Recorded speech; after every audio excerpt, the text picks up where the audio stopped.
నమస్తే, welcome to editor analysis. Andhra Pradesh రాజకీయాల్లో కీలక పరిణామాలు చోటు చేసుకుంటున్నాయి. కాపు జోష్ పెరుగుతుంది. ఎందుకంటే దశాబ్దాల నుంచి కాపుల కళ రాజకీయ పరంగా ఉన్నత స్థానాలకి వెళ్ళాలి అని. కానీ అది అందని ద్రాక్షే అయ్యింది అనుకోవచ్చు. కానీ 2024 ఎన్నికల తర్వాత కాపు సత్తా చాటింది. ప్రజారాజ్యం టైంలో కూడా మంచి సీట్లు ఇచ్చారు, మంచి ఓట్లు ఇచ్చారు. కానీ రాజ్యాధికారం ఒక ఉన్నత స్థానానికి ఆంధ్రప్రదేశ్ రాజకీయాల్లో వెళ్ళడం అన్నది జరగలేదు. దాన్ని తిరగరాసింది జనసేన, కొణిదెల పవన్ కళ్యాణ్ గారి ఆధ్వర్యంలో. ఇక 100% స్ట్రైక్ రేట్ దేశంలో ఎవరికీ రానటువంటి ఒక అరుదైన అద్భుతమైన అవకాశాన్ని ఆంధ్రప్రదేశ్ ప్రజలు ఇచ్చారు. వాళ్ళ కర కూడా ఆ సామాజిక వర్గానికి నెరవేరింది. అప్పటి వరకు పవన్ కళ్యాణ్ గారిని ఇష్టం వచ్చినట్లుగా మాట్లాడిన నోర్లే శబాష్ పవర్ స్టార్ అంటున్నారు. ఎందుకంటే ఆ పవర్ ఏంటో ఆ ఎన్నికల్లో చూపించారు. ఇప్పుడు కీలకమైన ఘట్టం ఆవిష్కృతం అవుతుంది. ఒక పక్క పవన్ కళ్యాణ్ గారు డిప్యూటీ చీఫ్ మినిస్టర్గా, మరొక వైపు మెగా బ్రదర్ తమ్ముడికి ఎల్లవేళలా శ్రీరామ రక్షగా ఉండే వ్యక్తి. పెద్ద ఆయన ఇంకది వేర్లేండి, అదొక శిఖరం. ఇప్పుడు ఆయన గురించి ప్రస్తావన కాదు కాబట్టి కొణిదెల నాగబాబు గారినే మనం తీసుకుందాం. నాగబాబు గారికి పవన్ కళ్యాణ్ అంటే పంచ ప్రాణాలు. తమ్ముణ్ణి ఎవరన్నా ఒక్క మాట అన్నారంటే అస్సలు ఉపేక్షించరు, క్షమించరు. ఇమ్మీడియట్గా ఎలాంటి ఇష్యూనైనా సరే ఆయన బయటకు వస్తారు, బహిర్గతం అవుతారు, బగబగ మండిపోతుంటారు. చాలా సందర్భాల్లో మనం చూసాం. ఇప్పుడు అధికారం వచ్చిన తర్వాత ఆవేశాలు, ఆగ్రహాలు ఖచ్చితంగా తగ్గాయనే చెప్పుకోవచ్చు. ఎందుకంటే ప్రజలు మనల్ని నమ్మి ఓటేశారు, గెలిపించారు. వాళ్ళ విశ్వాసం మరింత పొందాలి. మనం ఏదో ఒకటి వాళ్ళకి చెయ్యాలి. ఏదో ప్రజల క్షేమం కోసం, రాష్ట్ర అభివృద్ధి కోసం మన వంతు చేయాల్సిన బాధ్యత, ఆ గురుతర బాధ్యత ప్రజలు మనకు అప్పచెప్పారు. 21 సీట్లలో గెలిపించారు. 100% స్ట్రైక్ రేట్తో విజయ దుందువి మోగించారు. అరుదైన రికార్డుని ఇచ్చారు. ఇంకా ప్రజలు వాళ్ళకి ఇవ్వాల్సిందన్నీ ఇచ్చేశారు. కానీ వీళ్ళు ప్రజలకు ఏమి ఇస్తారు అన్నదే ఇప్పుడు ప్రధానంగా ఉంది. ముఖ్యంగా ఆ సామాజిక వర్గం అంతా కూడా ఈరోజు పవన్ కళ్యాణ్ గారు ఓన్ చేసుకున్నారంటే అతిశయోక్తి కాదు. ఖచ్చితంగా ఓన్ చేసుకున్నారు, లేకపోతే అంత స్ట్రైక్ రేట్ రాదు. ఉభయ గోదావరి జిల్లాలో అయితే ఊపేసింది. సో ఒక్కొక్కరు జనసేన బాట పడుతున్నారు. జనసేన జెండా మాది అంటున్నారు. ఇలాంటి టైంలో చంద్రబాబు నాయుడు గారు మరి శ్రీరామరక్షగా తమ్ముడికి అన్ని రకాలుగా ఆయన ఆరోగ్యం బాగోపోయినా సరే ప్రజాక్షేత్రంలోకి వెళ్ళి మీటింగులు నిర్వహించి తమ్ముడు ఇబ్బంది పడకుండా, తమ్ముడు ఒక్కడే చూసుకోలేని పరిస్థితి. ఒక పక్క షూటింగ్లు చేసుకోవాలా పవన్ కళ్యాణ్ గారు, మరో పక్క పార్టీని చూసుకోవాలి, మరో పక్క జిల్లాల పర్యటనలు చేయాలి. ఆ బాధ్యతని నాగబాబు గారు అందిపుచ్చుకున్నారు. అంతేకాకుండా మంత్రివర్గంలో కూడా తన సత్తాతో ఈరోజు చోటు సంపాదించుకున్నారు. ఎమ్మెల్సీ రేస్లో నాగబాబు గారికి ఫిక్స్ అయిపోయింది. ఇక ఏ శాఖ ఇస్తారన్న దాని మీదే ఇప్పుడు చర్చలు. ఆయనతో పాటుగా ఈ కాపు జోష్ ఎందుకు వచ్చింది అంటే ఒక నాగబాబు గారికే కాదు, వంగవీటి కొదమసింహం కూడా, వంగవీటి వారసుడు, రంగా గారి వారసుడు రాధాకు కూడా ఆల్రెడీ హామీ వెళ్ళిపోయింది. ఆయన కూడా ఎమ్మెల్సీ పదవి చేపట్టబోతున్నారు. సో ఇద్దరు కూడా ఎంత పవరో ఆంధ్రప్రదేశ్లో కానీ తెలుగు రాష్ట్రాల్లో కానీ వాళ్ళకున్న ఇమేజ్ అంతా ఇంత కాదు. ఒక పక్క కొణిదెల కుటుంబానికి, మరో పక్క వంగవీటి కుటుంబానికి. సో వాళ్ళిద్దరూ కలిస్తే ఇంకా సామాజిక వర్గం ఇంక వేరే వైపు ఏం చూస్తుందండి? రాష్ట్రాన్ని షేక్ చేసే పులుల్లాంటి ఫిగర్లు అవి. సో వాళ్ళని ఎవరో కూడా టచ్ చేసే పరిస్థితి ఉండదు. వాళ్ళ గురించి మాట్లాడడానికి భయపడే పరిస్థితి. ఇలాంటి నేపథ్యంలో మరి ఎమ్మెల్సీ స్థానాలు చేపట్టుకున్న రంగా గారి వారసుడు, రంగా గారి ముద్దుబిడ్డ, కాపు ముద్దుబిడ్డ రాధా అయితే, మరొక వైపు కొణిదెల రెండవ కొదమసింహం మెగా బ్రదర్ కూడా ఎమ్మెల్సీ సీట్లు దక్కినాయి అని ఆల్మోస్ట్ అయిపోయినట్టే ఇంకా. సో ఇలాంటి పరిస్థితుల్లో అసలు ఎమ్మెల్సీ ప్రస్థానం ఏంటి, అసలు ఏ ఎమ్మెల్సీలు ఖాళీ అవుతున్నాయి క్లియర్గా మనం తెలుసుకునే ప్రయత్నం చేద్దాం. ముందుగా జంగా కృష్ణమూర్తి అంటే 5 స్థానాలు మార్చి 29 నాటికి ఖాళీ అవుతున్నాయి ఎమ్మెల్సీవి. ఈ వచ్చే నెల 10 వరకు నామినేషన్లు, 20న పోలింగు, అదే రోజు కౌంటింగ్. ఈ నేపథ్యంలో ఎవరెవరు ఖాళీ అవుతున్నాయి, అందులో ఎవరెవరు భర్తీ చేసే అవకాశం ఉన్నదో క్లియర్గా తెలుసుకుందాం. ముందుగా జంగా కృష్ణమూర్తి విషయానికి వస్తే, ఈయన గామాలపాడు సర్పంచ్గా 1988లో రాజకీయ జీవితాన్ని ప్రారంభించారు. ఇక టీటీడీ బోర్డు సభ్యుడిగా నియామకం కూడా అయ్యారు. అంతేకాకుండా 2014లో వైసీపీలోకి, 2019 ఎన్నికల్లో ఓటమి పాలయ్యారు. దక్కని టీటీడీ చైర్మన్ పదవి వైసీపీ టికెట్. దీంతో 2024 ఎన్నికలకు ముందే టీడీపీలోకి ఈయన జాయిన్ అయ్యారు. ప్రస్తుతం టీటీడీ బోర్డు మెంబర్గా కూడా ఈయన కొనసాగుతున్నారు. ఇక మరొక విషయానికి వస్తే, మరో ఎమ్మెల్సీ ఖాళీ అయ్యే స్థానాల విషయానికి వస్తే, పరుచూరి అశోక్ బాబు వాణిజ్య పన్నుల శాఖ జూనియర్ అసిస్టెంట్గా ఉద్యోగం మొదలుపెట్టిన అశోక్ బాబు చాలా యాక్టివ్గా ఉంటారు, అందరికీ తెలిసిన వ్యక్తే. యూనియన్ లీడర్గా ఎదిగి ఏపీ ఎన్జిఓ సంఘ అధ్యక్షుడిగా కూడా హోదా సాధించారు. అంతేకాకుండా రాష్ట్ర విభజన ఉద్యమ సమయంలో ఉద్యోగ జేఏసీకి నాయకత్వం వహించారు. రాష్ట్ర విభజన సమయంలో అశోక్ బాబు అంటే ఒక లెవెల్లో ఉండేది. ఇంకా అశోక్ బాబు పేరు తెలియని వాళ్ళు ఎవరు ఉండరు. అంత యాక్టివ్గా ఉద్యోగ సంఘాలతో ఈయన పోరాటం చేసిన వ్యక్తి. దీంతో 2019లో తన ఏసీటీఓ ఉద్యోగానికి స్వచ్ఛందంగా ఈయన రాజీనామా చేశారు, రాజకీయాల్లోకి అడుగుపెట్టారు. ఇక తెలుగుదేశం తరపున ఎమ్మెల్సీగా ఈయన గెలుపొందారు. ఇక మరొక వ్యక్తి విషయానికి వస్తే, మూడో ఎమ్మెల్సీ ఖాళీ అయ్యేది దువ్వారపు రామారావు. ఈయన హిస్టరీ ఏంటంటే, నాయి బ్రాహ్మణ సామాజిక వర్గానికి చెందినవారు దువ్వారపు.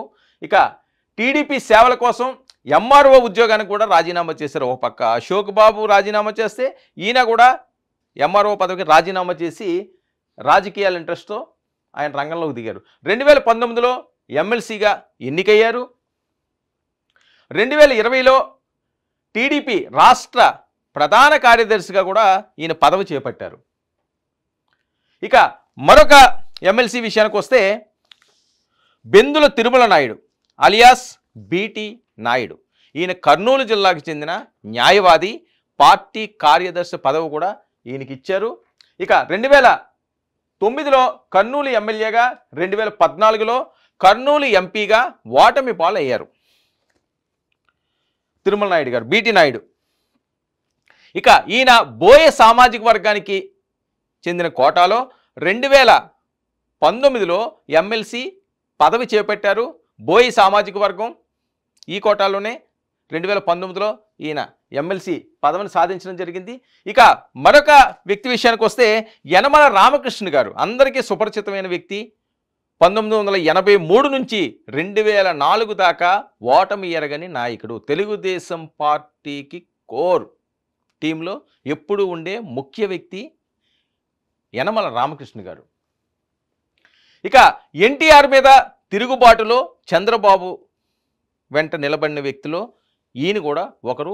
అందులో ముఖ్య నాయకుడిగా ఈయన ముందుకు సాగారు. అంతేకాకుండా 2009లో తునిలో పరాజయం, 2013లో ఎమ్మెల్సీ పదవి, 2014లో టీడీపీ అధికారంలోకి రాగానే మళ్ళీ మంత్రి పదవి వచ్చింది. 2019లో రెండో విడత ఎమ్మెల్సీ పదవి కూడా ఆయనకి వరించింది. అంటే యనమల కుటుంబంలోని పదవులకు ఎక్కడా లోటు లేదు. అల్లుడు ఎంపీ, ఇప్పుడు కూతురు ఎమ్మెల్యే, ఇప్పుడు వరకు ఈయన ఎమ్మెల్సీ. అయితే ఈయన పదవీ కాలం పూర్తవుతుంది ప్రస్తుతం. ఇప్పుడు ఈ పదవీ కాలం పూర్తవుతుంది కాబట్టే ఇప్పుడు కొత్త పేర్లు వినిపిస్తున్నాయి. అందులో వినిపించే మొదటి పేర్లు, ముందు వరుసలో ఉన్నవాళ్ళు, జనసేన నుంచి నాగబాబు గారు, తెలుగుదేశం పార్టీ నుంచి వంగవీటి రాధా గారు. వీళ్ళిద్దరు పేర్లు మారుమోగుతున్నాయి. నాగబాబు గారికి ఆల్రెడీ మంత్రి పదవి కూడా ఇచ్చారు. మరి రాధాకి ఏం చేస్తారన్నది ఇప్పుడు మంచి హీట్గా రాజకీయాల్లో చర్చ నడుస్తుంది. మరొక వైపు కాపు సామాజిక వర్గం, మన వాళ్ళిద్దరూ మంచి సక్సెస్ఫుల్గా వెళుతున్నారు. అలాగే పవన్ కళ్యాణ్ గారు డిప్యూటీ సీఎం అయ్యారు. ఇంకా ముందుకు వెళ్ళాలి, మన సామాజిక వర్గం అంతా కూడా వాళ్ళకి అండగా ఉండాలని చెప్పి అప్పుడే సంబరాలు మొదలుపెట్టిన పరిస్థితి. ఇక ఎమ్మెల్సీతో పాటు మంత్రి పదవి కూడా ఈయనకి ఇస్తున్నామని చంద్రబాబు నాయుడు గారు కొణిదెల నాగబాబు గారికి ఆల్రెడీ హామీ ఇచ్చేశారు. ఇక ఏ శాఖ ఇస్తారన్న దాని మీదే ఇప్పుడు చర్చ.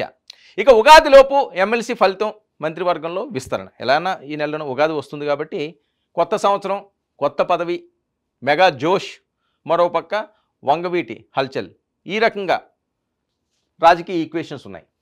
ఇక వంగవీటి రాధాకు చంద్రబాబు నాయుడు గారు ఆల్రెడీ హామీ ఇచ్చేశారు. మరొక వైపు లోకేష్ గారు కూడా ఆల్రెడీ హామీ ఇవ్వడం జరిగింది. ఆయనకు ఆ మధ్యన అస్వస్థత అయితే వాళ్ళు డైరెక్ట్గా వెళ్ళారు. ఈసారి టిక్కెట్ లేదు, ఖచ్చితంగా నిన్ను పెద్దల సభలో కూర్చోపెడతానని హామీ ఇచ్చారు. సో ఆ ప్రకారంగానే రాధా గారికి కూడా రెడీ అయ్యింది బెర్త్. ఇక ఇద్దరు కాపులకు ఒకేసారి ఎమ్మెల్సీ ఇచ్చే అవకాశం ఉందా? ఇది చాలా మందిలో వస్తున్న ప్రశ్న. మరి ఇద్దరు కాపులకి ఇచ్చేస్తే కాపు సామాజిక వర్గానికి మళ్ళీ అయినా నెగిటివ్ వెళ్తుంది, అదంతా పవన్ కళ్యాణ్ గారి మీద పడుతుందో లేకపోతే కూటమి ప్రభుత్వం మీద పడుతుందో, వాళ్ళకి పదవులు ఇచ్చుకుంటున్నారని ఆల్రెడీ స్వరాలు వినిపిస్తున్నాయి. ఆల్రెడీ అది హల్చల్ అవుతుంది. ఎందుకంటే జనసేనలో ఇచ్చిన మంత్రి పదవుల వాటి మీద కూడా చర్చ జరుగుతుంది. ఇలాంటి నేపథ్యంలో మరి అలా ఇవ్వచ్చా, ఇవ్వకూడదా? ఇవ్వచ్చు, ఆల్రెడీ ఇచ్చారు. అదేంటో చూపిస్తాను. సి రామచంద్రయ్య, హరిప్రసాద్ వాళ్ళని ఒకసారి గుర్తు తెచ్చుకోండి అంటున్నారు కాపు నాయకులే. మమ్మల్ని ఎవరైనా టార్గెట్ చేసి మాకు ఇవ్వకూడదు అని అనుకున్న వాళ్ళందరికీ కూడా ఇదొక ప్రత్యక్ష ఉదాహరణ. సి రామచంద్రయ్య గారు అలాగే హరిప్రసాద్ గారు, వీళ్ళిద్దరు కూడా ఎమ్మెల్సీలే. వీళ్ళిద్దరికీ కూడా ఎమ్మెల్సీలు ఇచ్చారు. అలాంటప్పుడు వీళ్ళకి ఇవ్వడానికి ఏముంది అంటే, వీళ్ళ పీరియడ్ 6 సంవత్సరాలు 5 సంవత్సరాలు ఉండదు, 6 ఇయర్స్ ఉండే పరిస్థితి ఉండదు, ఫుల్ టర్మ్ ఉండదు. వీళ్ళు ఒక 2 ఇయర్స్ ఎంతో టర్మ్ కాబట్టి వీళ్ళిద్దరూ ఆల్రెడీ ఉన్నారు కాబట్టి ఆ ఇబ్బంది ఏమీ లేదు, ఆ ఇబ్బంది ఏమీ రాదు. ఆల్రెడీ ఇది నడుస్తున్న వ్యవహారమే అని చెప్పి మాట్లాడే పరిస్థితి. ఇక ఈ పరిస్థితుల్లో మరి ఇంకా ఆశావహులు ఉన్నారు తెలుగుదేశం పార్టీలో, పెద్ద తలకాయలు ఉన్నాయి. మరి వాళ్ళ పరిస్థితి ఏంటి? అందులో ప్రధానంగా వినిపించేవి ఎమ్మెల్సీ క్యూలో పిఠాపురం వర్మ గారు, మాజీ మంత్రి దేవినేని ఉమా. దేవినేని ఉమా అన్నది సీనియర్ నాయకులు. ఇంకా వర్మ గారు అయితే ఆయన పదవికి త్యాగం చేశాడు.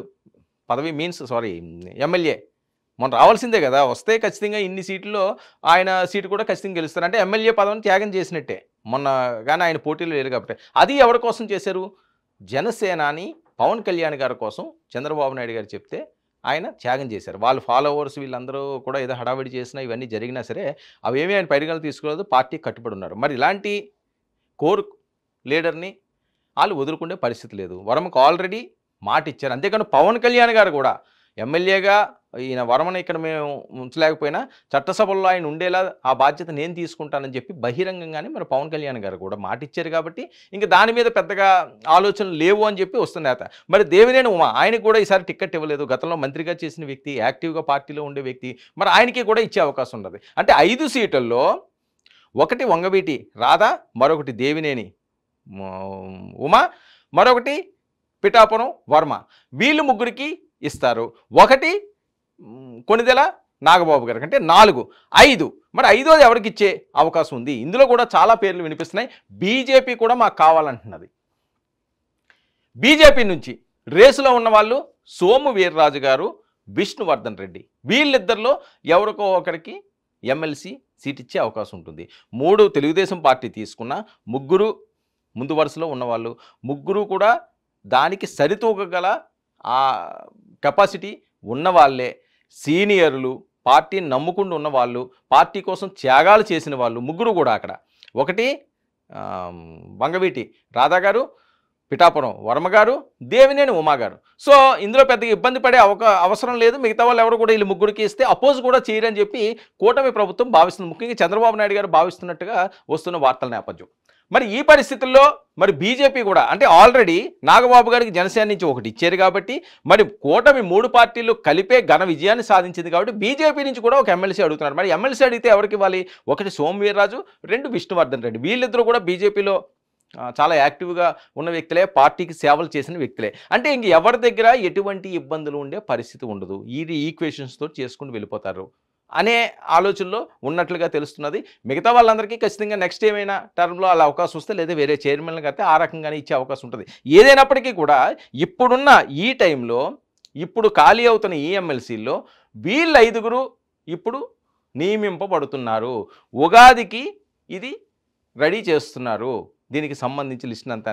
ఒకటి కొణిదెల నాగబాబు గారు, 2 పిఠాపురం వర్మ గారు, 3 వంగవీటి రాధా గారు, 4 దేవినేని ఉమగారు, 5 విష్ణువర్ధన్ రెడ్డి కానీ సోము వీర్రాజు కానీ వీళ్ళు 5 ఎమ్మెల్సీగా చట్టసభలకి వెళ్ళబోతున్నారు. పెద్దల సభకి వీళ్ళు ప్రాతినిధ్యం వహించబోతున్నారు, పెద్దల సభకి వెళ్ళబోతున్నారు. సో ఇందులో ఈక్వేషన్స్లో చూసుకుంటే ఇద్దరు సింహాలు నేను ముందుగా చెప్పినట్లుగా కాపులకి వీళ్ళందరికీ కూడా చాలా ఇష్టమైన వాళ్ళిద్దరూ కూడా. రాధా గారికి ఇచ్చారు అంటే అది ఏ పార్టీలు వాళ్ళైనా సరే, ఎవరైనా సరే, ఆ సామాజిక వర్గాలు వైసీపీలో ఉన్న వాళ్ళు కూడా చాలా ఆనందిస్తారు, చాలా సంతోషిస్తారు. అలాగే నాగబాబు గారి విషయంలో కూడా పెద్దగా వ్యతిరేకత ఎవరికి ఉన్నా చేసేదేమీ లేదు. పక్క పార్టీ వాళ్ళు ఉన్నా పైకి మాట్లాడినా తప్పని పరిస్థితుల్లో లోపల మాత్రం అంటే మనోడికే ఇచ్చారా, మనోడికి వచ్చింది కదా అని.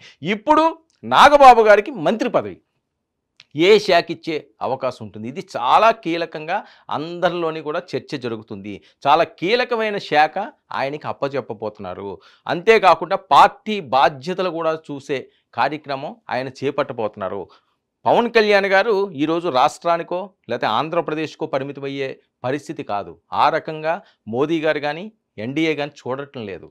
ఆయన సౌత్ ఫోకస్గా ముందుకు తీసుకెళ్లే ఆలోచనలు చేస్తున్నారు. కాబట్టి నాగబాబు గారికి కొన్ని బాధ్యతలు, కీలకమైన బాధ్యతలు అప్పచెప్పాల్సిన అవసరం ఉంది. ఎందుకంటే అవి ఫెమిలియర్ ఫేసెస్. నాగబాబు గారు అంటే పవన్ కళ్యాణ్ గారు అని అంటారు, పవన్ కళ్యాణ్ గారు అంటే చిరంజీవి గారు అన్నట్లుగానే ఉంటారు. మిగతా వాళ్ళకి ఆ ప్లేస్ దొక్కదు, ఆ స్పేస్ రాదు. వీళ్ళకు ఉన్నంత ఆ పాపులారిటీ మిగతా వాళ్ళకి వచ్చే అవకాశం ఉండదు. చిన్న చిన్న లోకలున్నా, చిన్న చిన్న ఇబ్బందులున్నా వీళ్ళ దగ్గర మాట్లాడే పరిస్థితి లేదు. వీళ్ళు గీత గీస్తే ఆ గీత దాటే సాహసం అయితే జనసేన వాళ్ళు చేయరు, వీళ్ళిద్దరూ చేస్తారు. మిగతా వాళ్ళు ఏదైనా చెప్పినా చేసినా సరే అది క్రాస్ అయ్యే అవకాశం ఉంటుంది. కాబట్టి ఎటువంటి ఇబ్బంది లేకుండా ఉండాలి అంటే నాగబాబు గారికి మరిన్ని బాధ్యతలు అప్పచెప్పాలి. అంతేకాకుండా కూటమి ప్రభుత్వంలో కూడా ఆయన భాగస్వామిని చేసి మంత్రివర్గంలో మంచి కీలక శాఖ ఇచ్చి ఆయన ముందుకు తీసుకెళ్లి ఆలోచన చేస్తున్నారు. ఒక పక్క పార్టీ బలోపేతం, మరోపక్క మినిస్ట్రీగా కూడా ఆయన మరింత సేవలు ప్రజలకు దగ్గరగా ఉండే విధంగా ముందుకు సాగే యోచనలు చేస్తున్నారు. నాగబాబు గారు కూడా ఆయన ఈజీగా తెచ్చుకోలేదండి. పవన్ కళ్యాణ్ గారు తమ్ముడైనంత మాత్రాన ఆయనకి మంత్రివర్గంలో సీట్ వస్తున్నది అనుకోవడం అన్నది కరెక్ట్ కాదు అని ఆ వర్గీయులు మాట్లాడేది. వాళ్ళు చెప్పేది పార్టీ కోసం కష్టపడ్డ వాళ్ళు, పార్టీ కోసం శ్రమించే వాళ్ళు, పార్టీ కోసం చాలా త్యాగాలు చేసి ఏది వదులుకోవడం కన్నా సిద్ధపడే వాళ్ళకి మాత్రమే ఈసారి ఇస్తున్నాము అని చెప్పి వాళ్ళు చెప్తున్న మాట. ఆ విధంగానే అనకాపల్లి ఎంపీ సీటుని నాగబాబు గారు త్యాగం చేశారు. ఇక్కడ చాలా మర్చిపోకుండా గుర్తించుకోవాల్సిన అవసరం. ఒకటి వంగవీటి రాధా త్యాగం చేశారు తన సీట్ని, దేవినేని ఉమా త్యాగం చేశారు, పిఠాపురం వర్మ త్యాగం చేశారు, నాగబాబు గారు కూడా సీటుని త్యాగం చేశారు, ఎంపీ స్థానం. లేకపోతే ఈరోజు ఆయన అక్కడ పార్లమెంట్లో ఉండాల్సిన వ్యక్తి. అందుకనే ఆయనకి సముచిత స్థానం ఇస్తున్నారు. ఇందులో ఎటువంటి విభేదాలు లేదు. కాపు జోష్కి ఎక్కడా కూడా బ్రేకులు లేని పరిస్థితి మరింత ముందుగా వెళ్తున్నది. వాళ్ళు కళ ఏదైతే ఉన్నదో ఆ కళ రోజు రోజుకి కూడా సాకారం చేసుకుంటా అడుగు అడుగు మెట్టు మెట్టు పేర్చుకుంటా ముందుకు సాగుతున్నారు. మరి ప్రయాణంతో ఏ రకంగా ఉంటుందో, ఈ ప్రయాణం ఎలా సాగుతుందో కాలమే నిర్ణయించాలి. ఏదైనప్పటికీ కూడా కాపు సామాజిక వర్గంలో ఒక పండగ వాతావరణం. ఇద్దరు కాపు ముఖ్య నేతలు పదవులు చేపట్టడంతో వాళ్ళ ఆనందానికి అవధులు లేవు. ఇది ఈనాటి the editor analysis. Stay tuned to 9 news.